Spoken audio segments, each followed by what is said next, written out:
presentation of Hometown Double Play on WPSU is made possible in part by a grant from theprinters.com, a collection of graphics, design, printing, mailing, and fulfillment companies with headquarters in State College and manufacturing facilities throughout Pennsylvania. Communications and Business Solutions, theprinters.com. T&B Medical State College, offering endless possibilities when it comes to medical supplies. 888-950-0900. Additional support comes from the members of WPSU.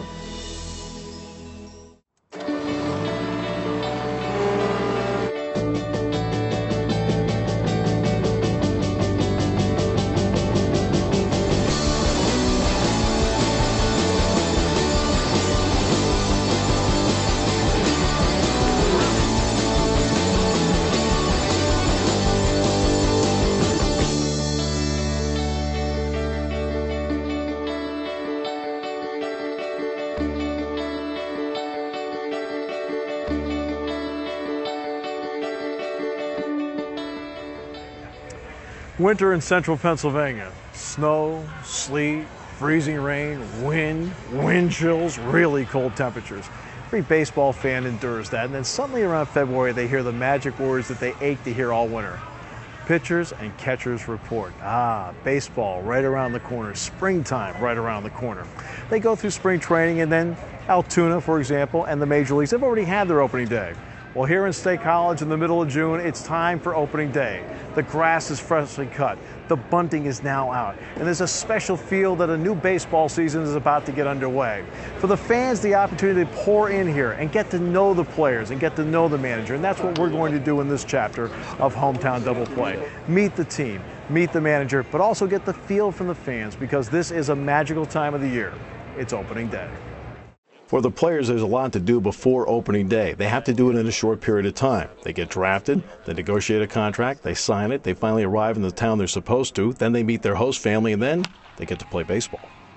I got drafted last year, and I was up here at school. I was actually just taking summer classes. I was taking like Art 201, doing homework, and I didn't even look at the computer, and one of my friends saw it and yelled at me, and that's it. And then 2 days later, I was in Florida practicing. I got drafted, signed on a Tuesday, left Wednesday, flew down there, had part of my physical done, and then flew out the next day to here. So I was really not even in Florida that long. I signed Monday, and I was down in Florida Wednesday for 2 or 3 days doing physicals, and then we all came up here together. But everything's kind of settling in now. You know, I've been here for about a week, so I moved in with my host family, so getting everything settled in, working well.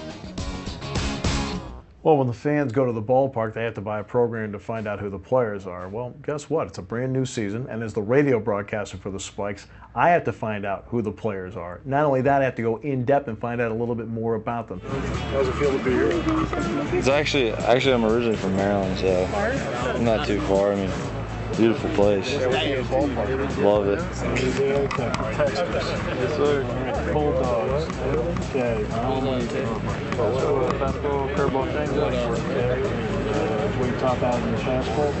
Top 99. What position in the field, please? Center field. Center field. How do you feel about the ballpark? You've had a chance to get rolled around here. It's a lot of acreage out there. So right. Think of the place. Very nice. Yeah, I'm glad it's the same dimensions as the Major League field, so we can get used to that and get used to playing with that also. So San Antonio, huh? Yes, sir. In fact, that's where we were for the Alamo Bowl this year. Oh, really? Yeah. Loved every second. Well, the one last year. So, you're on leave, huh? I am. How does this going to work for you? It doesn't really feel like work. I mean, they called baseball a job, but I'm having a lot of fun out here, and I wouldn't rather be doing anything else with my 60 days of leave.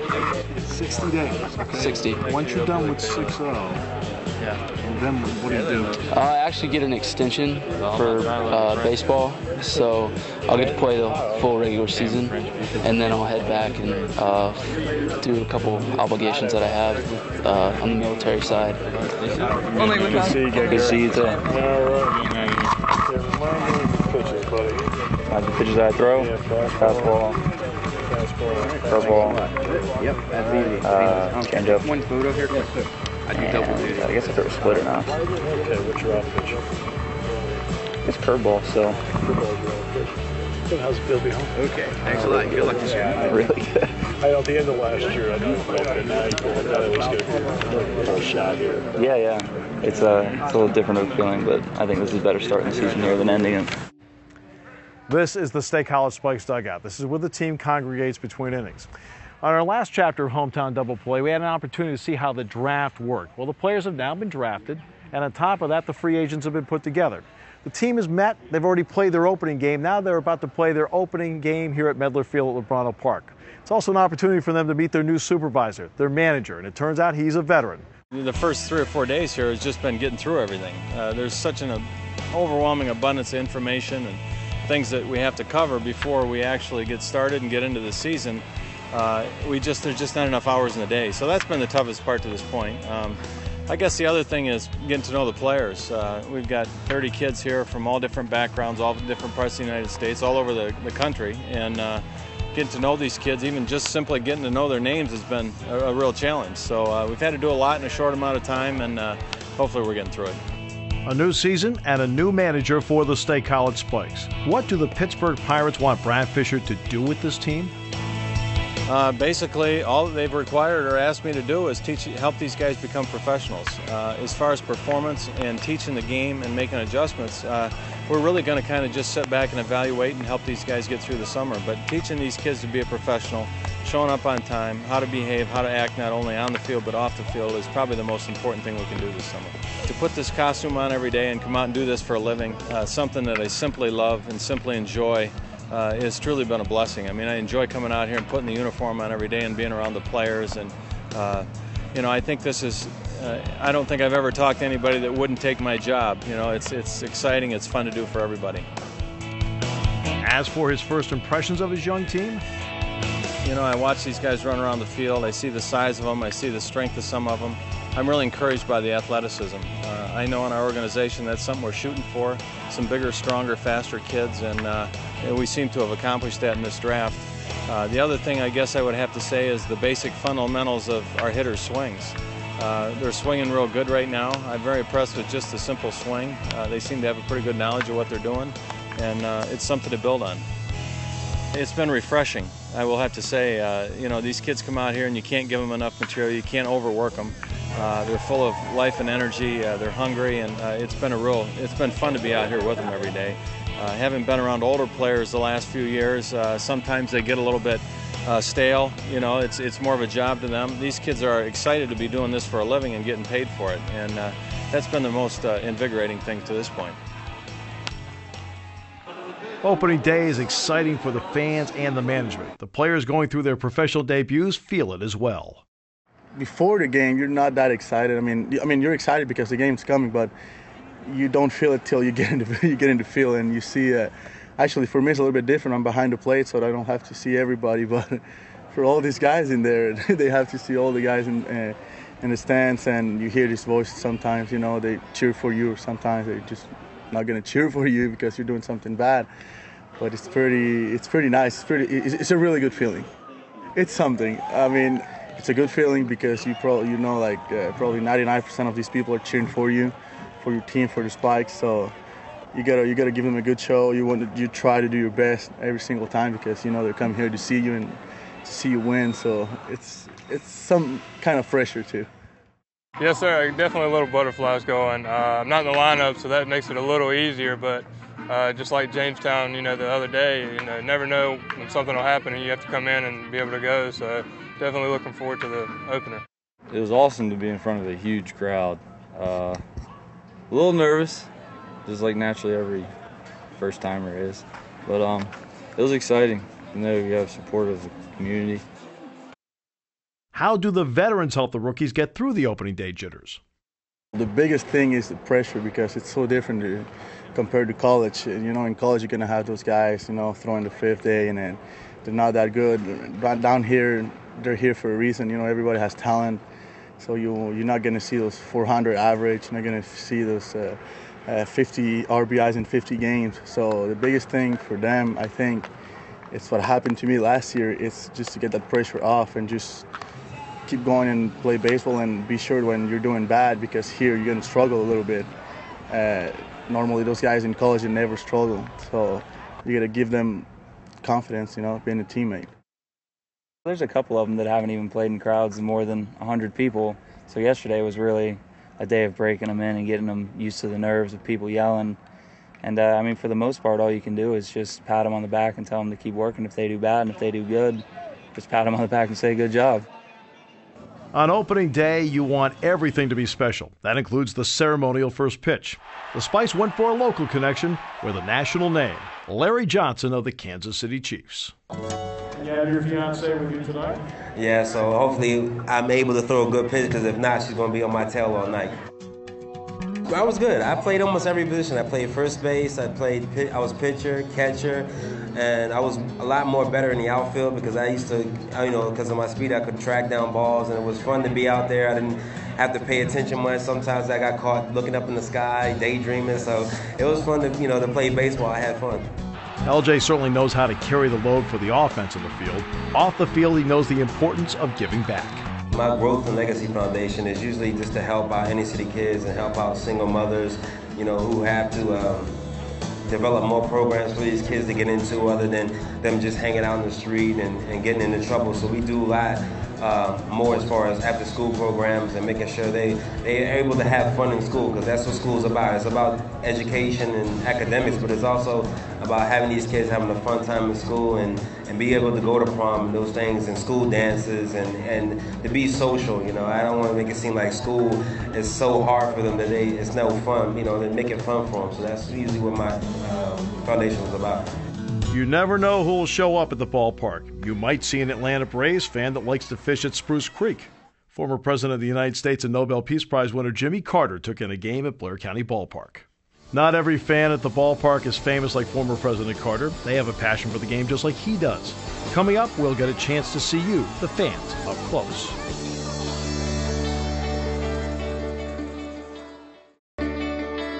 Well, we've seen the experience from the players' point of view. What about the fans' point of view? Let's go into the seats with our resident bleacher bum, Megan Jones.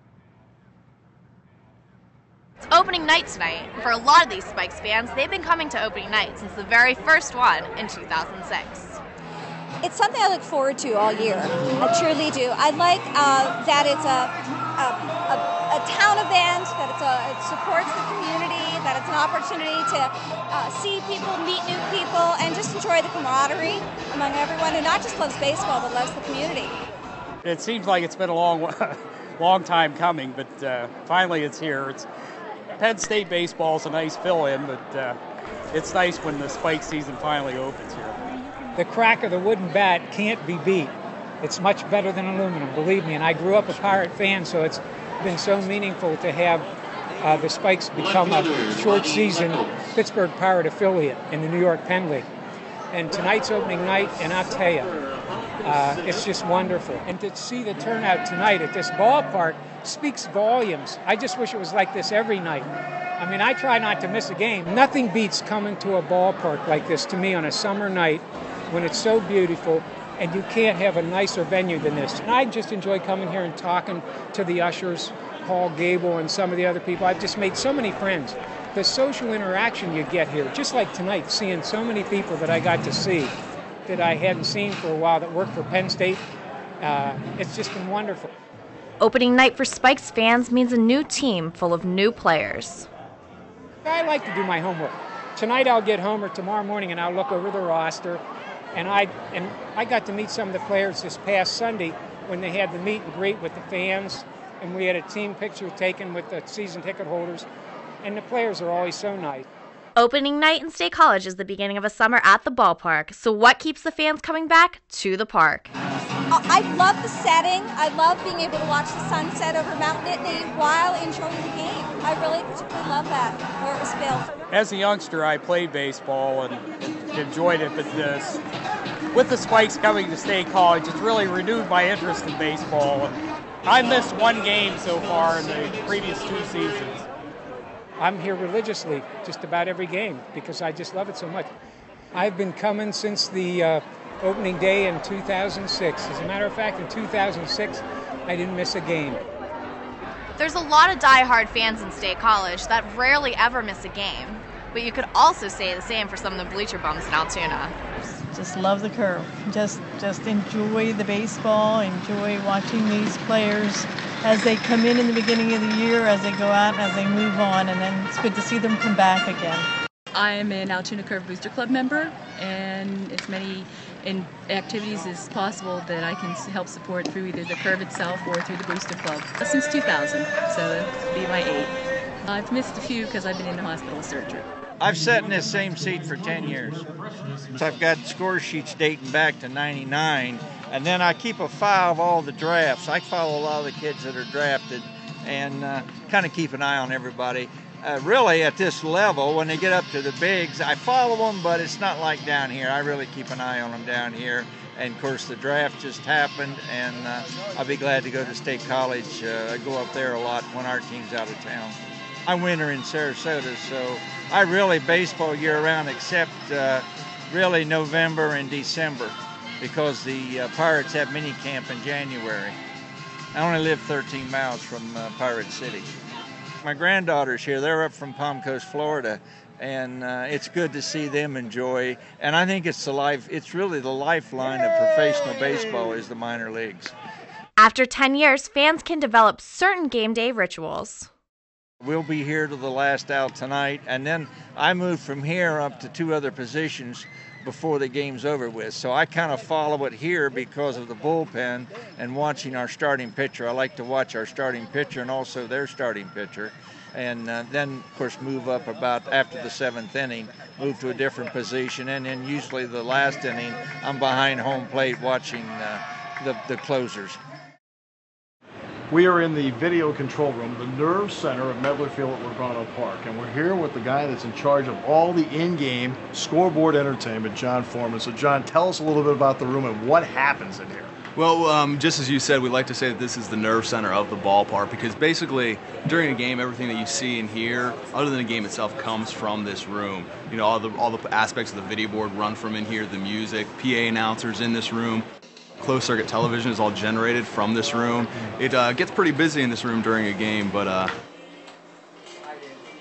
the game day experience is the same story in Altoona, and the Blair County Ballpark version of Jon Foreman is Ken Mountain.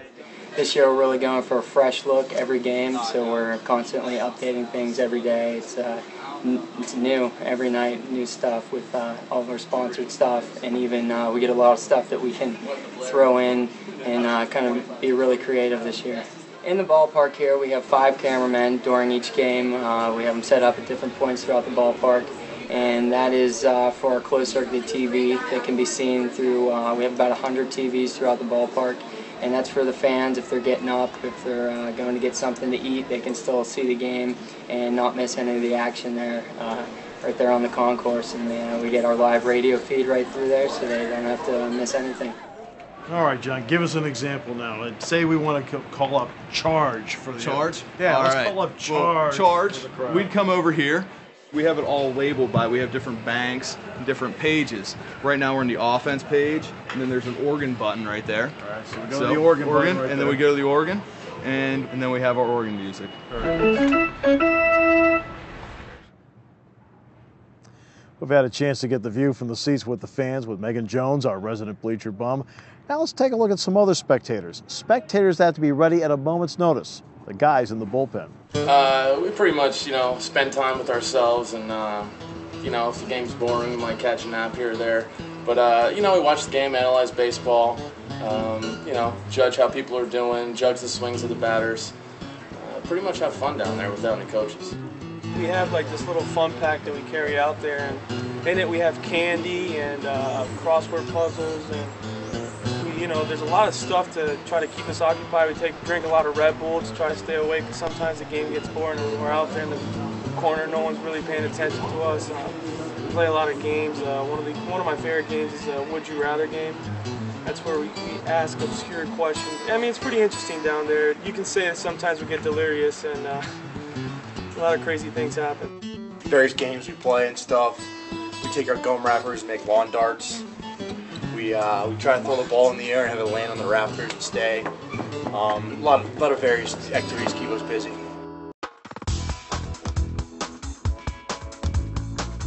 I'm Brain Tracy. I'm going to teach my friend Jasper here how to throw from the stretch. All right. So you got a man on first, okay? You want to start this foot right here on the rubber, okay? And get out here. Get this one way out here. All right, and get your sign. So we want to be like right here. All right, because you're going to be getting your sign, right? All right. So now when you're ready to come set, he puts down his signs. Okay, now you're ready to come set. Now you want to go step back with this leg. There you go. Now you're set right there, okay? Now you want to peek at him, okay? Peek, peek, and when you're satisfied that he stopped, all right, you want to lift your leg and go to the plate. Right like that. I'm Brain Tracy, and that's how you throw from the stretch. Coming up on this chapter of Hometown Double Play, the variable that throws a wrench into the game day experience, the weather. In the last chapter of Hometown Double Play, we showed you how to score a game in the scorebook. So let's take a look at this play and let's see how you scored it. If you said 5-3, you're right. You don't win anything, but you're right. The ballpark experience is a great one, with one notable exception: weather. There's nothing more frustrating than when you go to the ballpark, the rain starts to come down. State College opened in a driving rainstorm and played 9 innings of it the other night to start the season. The second game was wiped out because of bad weather. When the rain comes down, everyone gets frustrated, and the tarp comes out. It's definitely probably the number one concern, the number one problem that we deal with is rain. It seems like you can never get enough when you need it, and you always have too much when you don't want it. When the team is in town, you definitely don't want the rain, and when they're out of town, you need the rain to sustain the turf. But I have a great crew, and we seem to always deal with it in the right way, and things have seemed to work out in the past.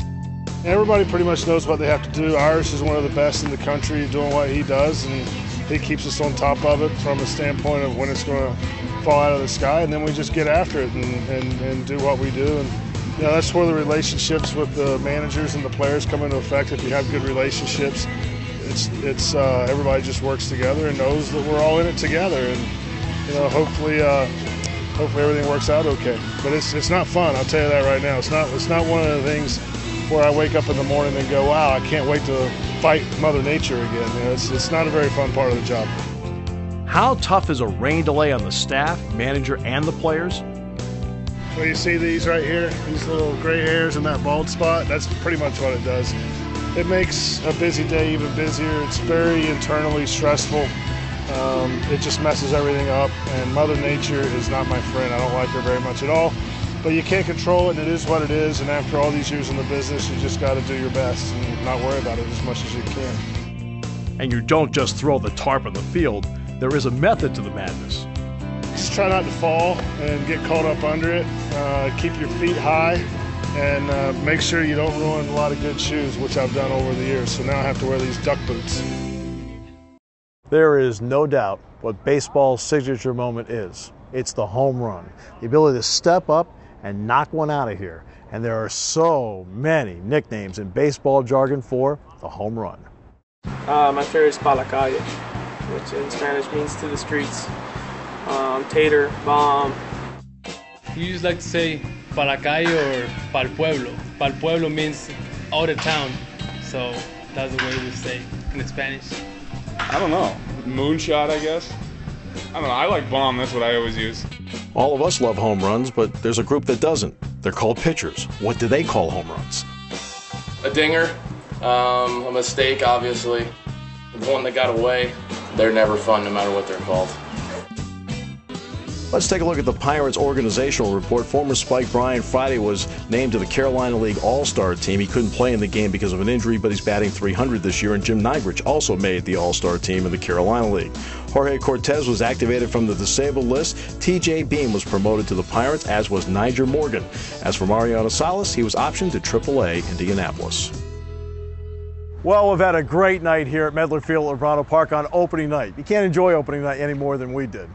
We also had a chance to meet the manager, Brad Fisher, a chance to talk to the players, and we also learned how to pitch out of the stretch. It's all part of the summertime experience that we enjoy here in Central Pennsylvania. For our entire crew, thanks so much for joining us on Hometown Double Play, and we'll see you here at the ballpark.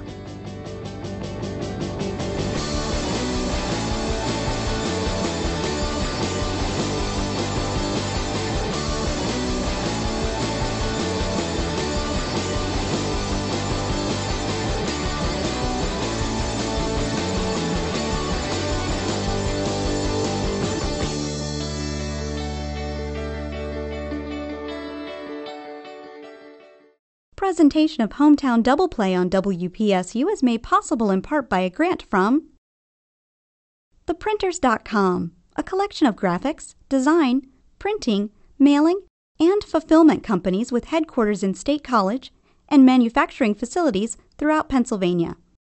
Communications and Business Solutions, theprinters.com. T&B Medical State College, offering endless possibilities when it comes to medical supplies. 888-950-0900. Additional support comes from the members of WPSU.